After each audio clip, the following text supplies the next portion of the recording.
Our story begins in Mexico City. It was around the year 1941. Two brothers, José Inés and Fidel Loredo, had a dream. They wanted to open their own restaurant. The brothers came from a region in Mexico called the Huasteca, near the city of Tampico. They had worked in restaurants there and learned a lot about food. Now, they were in the big city, ready to share the flavors of their home. They opened a new restaurant called Club Tampico. It was here that they would create a dish that would become famous all over the world. They wanted to make something special, something that told a story about where they came from. This new dish was not just food on a plate, it was a celebration of their heritage. The brothers thought carefully about every part of it. They wanted it to represent the land and the people of the Huasteca region. At first, they called it Almuerzo Huasteca, which means Huasteca lunch.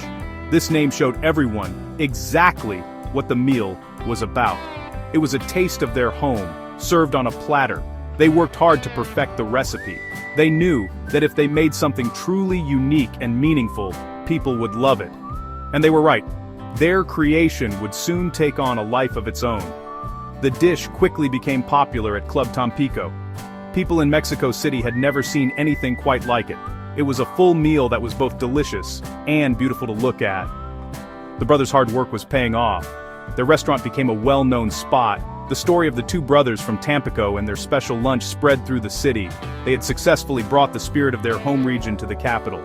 This combination of different foods on one plate was a new idea. It was an idea that would change Mexican and Tex-Mex food forever. The invention of this plate was a revolution in dining. Before the Tampiqueña, combo plates were not very common. The Loredo brothers showed that a meal could be more than just one thing. It could be an entire landscape on a platter. This idea of a combination plate would travel far beyond the walls of Club Tampico. It would cross borders and inspire chefs for generations to come. The simple lunch created by two brothers over 80 years ago was the start of something big. It was the beginning of the Tampiqueña plate, a dish that would capture the hearts and appetites of millions. The first Tampiqueña plate was like a painting. Every single part of it had a special meaning. The Loredo brothers used the food to tell a story about the Huasteca region. They served the meal on a big, oval-shaped platter. This oval platter was not just a dish. It represented the earth itself. It was the foundation for the entire landscape they were creating with food. The main part of the meal was a piece of grilled beef. Originally they used cecina, which is a type of salt-dried beef popular in their home region. This strip of meat was the heart of the dish, symbolizing the hard work and strength of the Huasteca people. Next to the meat, they placed other symbolic foods. There were green enchiladas. The bright green color of the salsa represented the lush green countryside and fields of the region. Next to them was a piece of bright white panela cheese. This cheese stood for the purity and honesty of the people who lived there. The brothers also added a side of black beans. The dark, rich beans symbolized the fertile soil of the land, which gave life to the crops. Together, these elements created a picture of their homeland. Eating the Almuerzo Huasteca was like taking a journey through the Huasteca without ever leaving your table. Over time, the dish began to change. Even in Mexico, the brothers' restaurant, Club Tampico, became very popular with wealthy customers. To appeal to these new diners, they made a significant change. They replaced the traditional cecina with a tender strip of filet mignon. This fancy cut of beef was not just about taste, it also had a new meaning. The long, thin strip of steak was meant to look like the Panuco River. This important river flows through the Huasteca region and into the city of Tampico. This change made the dish more elegant and connected it even more closely to its namesake, city. More additions came later. Soon a scoop of fresh guacamole appeared on the plate. Its green color added to the landscape, perhaps representing the region's avocados. Rajas poblanas, which are strips of roasted poblano peppers, mixed with cream, were also added. These additions made the plate even more complex and flavorful. The simple black beans were sometimes replaced with refried pinto beans, a creamy and comforting side dish. The Tampiqueña plate was growing and evolving. It was becoming the grand platter we know today, full of different tastes and textures that all work together perfectly.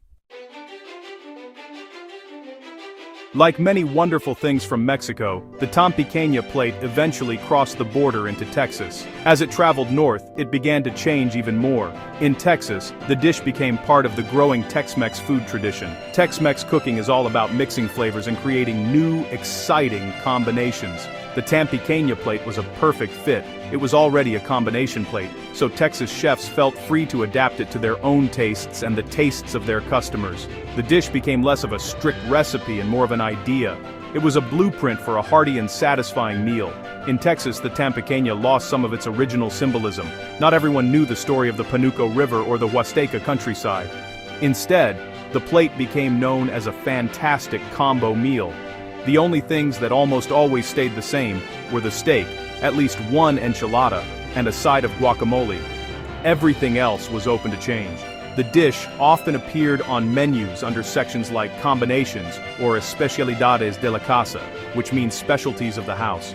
This showed that it was considered a special and signature meal for the restaurant that served it. One of the earliest examples of the dish in Texas was found at Pancho's Mexican Buffet. A newspaper ad from March 1970 shows an item called Tasty Carne Tampique. This shows that the plate was already popular in the state by that time. As Tex-Mex food evolved, so did the Tampiqueña. Some restaurants decided to add a crispy taco to the platter, a true Tex-Mex icon. Others might include a tamal, often covered in rich chile con carne. The plate became a showcase for a restaurant's best items. It was a way for diners to sample a little bit of everything that made the restaurant great. This adaptability is what made the Tampiqueña so successful in Texas. It could be different in Houston than it was in San Antonio. Each chef and each restaurant could put their own unique spin on it. The steak might be a skirt steak, a ribeye, or even beef fajita meat. The enchilada could be filled with cheese, chicken, or beef. The sauce could be red, green, or mole. The Tampiqueña became a canvas for Tex-Mex creativity. It was no longer just a tribute to one region of Mexico, it was now a celebration of the diverse and delicious world of Tex-Mex cuisine. Today, on October 20th, 2025, the Tampiqueña plate is more popular than ever. It is a star on menus all across Texas, from small family-owned restaurants to large, bustling cantinas. Each place serves it with its own special touch. For example, at Nietzsche's Comida Mexicana in San Antonio, you can get a 5-ounce ribeye steak served with a classic cheese enchilada and a crispy beef taco. This version perfectly blends traditional steakhouse quality with Tex-Mex favorites. It shows how the plate has become a way to enjoy the best of both worlds, a juicy steak and classic comfort food, all at once. In Houston, the variations are just as exciting. At Spanish Flowers, they call it fajitas tampiqueñas. This version uses sizzling beef fajita meat instead of a single steak. It comes with sautéed vegetables, a cheese enchilada, and even a tamal covered in chile con carne. This plate is a true feast. Meanwhile, at upscale spots like Superica, Chef Ford Fry offers a more refined version that honors the dish's history while using high-quality ingredients. These examples show the incredible range of the Tampiqueña. It can be a simple, hearty meal or an elegant, chef-driven creation. The journey of the Tampiqueña plate is a beautiful story about food and culture. It started as a symbolic meal created by two brothers in Mexico City to honor their home. It was a map of their region, made with beef, cheese, beans, and enchiladas. As it traveled, it absorbed new influences and ideas. In Texas, it transformed into the ultimate Tex-Mex combination platter, a dish that could be customized in endless ways. It became less about its original symbols and more about offering a generous and delicious variety of flavors on a single plate. The Tampiqueña plate remains an important and lasting part of Tex-Mex food. It represents the spirit of cultural exchange and creativity that defines the cuisine. The dish connects the past with the present. It honors its Mexican roots while fully embracing its Texan identity.